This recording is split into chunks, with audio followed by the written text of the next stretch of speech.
خزينة النادي الأهلي تنتعش ب 200 مليون جنيه.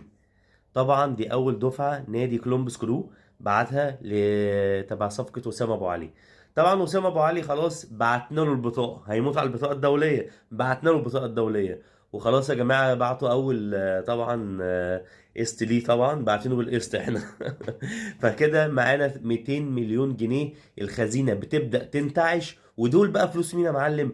دول فلوس المهاجم الجديد، المهاجم السوبر اللي احنا قلنا عليه في الحلقة بتاعت اول امبارح، اللي ده هيبقى ايه؟ افريقي ودولي وبيلعب في اوروبا. ده مهاجم جاي هيكتسح الدنيا.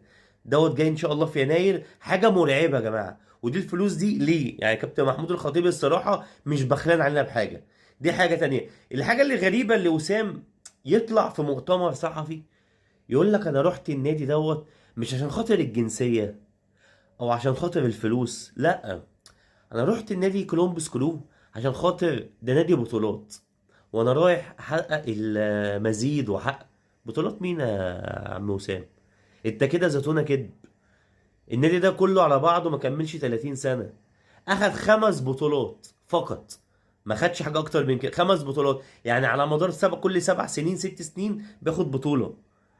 لكن تطلع بقى مش كده، مش كده يا عم وسام.